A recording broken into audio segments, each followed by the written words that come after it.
नबी अलैहिस्सलाम जो फरमान मुक़द्दस जो मफ़हूम आहे ख़ुतबा हिज्जतुल विदा जे मौक़े ते पाण फरमायो त अॼु जेके हाज़िर मुंहिंजा सहाबा मुंहिंजा दोस्त मुंहिंजा साथी जेके मौजूद आहिनि मां जेके फरमान चई रहियो आहियां इहो तव्हां ॿियनि ताईं पहुचाइण तव्हांजी ज़िम्मेदारी आहे।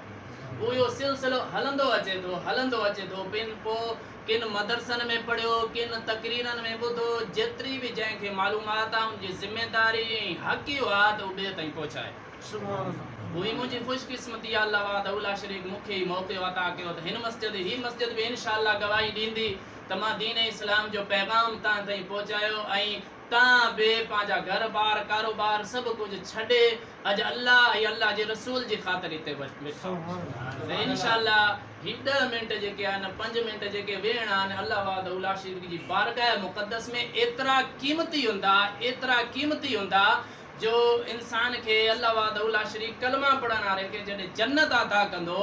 त जन्नत में हदीस पाक जो मफ़हूम आहे उनके ॿी काई शइ जो अफ़सोस न हूंदो, सिर्फ़ इहो ई अफ़सोस हूंदो जेको दुनिया ते हुन दुनियादारी में वक़्तु गुज़ारे छॾियो। काश उहो वक़्तु में मां दीन में गुज़ारिया हा, उहो वक़्तु बि मां नबी अलैहिस्सलाम जी मोहब्बत ऐं आप नबी सल्लल्लाहु अलैहि वसल्लम जे दीन जे मिशन में उहो वक़्तु सर्फ़ करियां त अॼु मूंखे उमान मर्तबो मिलिया।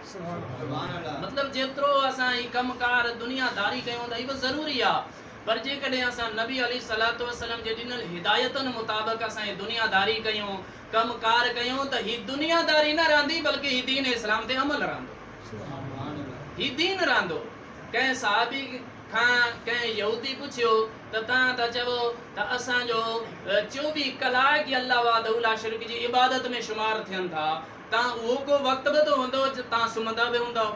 तव्हां बैतुल ख़ला में बि वेंदा हूंदव, तव्हां दुनियादारी बि कंदा हूंदव, पोइ 24 कलाक तव्हांजो इबादत में कीअं थो शुमार थिए? त सहाबी सगोरे हुन यहूदी खे फरमायो त ॿुध असांजो उथण वेहण ॻाल्हाइण ॿोलण चालण रस्मो रिवाज दुनिया जो हर तर्ज़ अंदाज पंहिंजे नबी जी पैरवी में आहे। ऐं अल्लाह वाला शरीक जो फरमान आहे कि मैं युती रसूल फ़क़द अता अल्लाह, जंहिं मुझे रसूल जी पैरवी की ईअं समझो खुदा वाला शरीक जी इताअत करे। असां त 24 कलाक पंहिंजे हबीब अलैहिस्सलाम जी इताअत में हूंदा।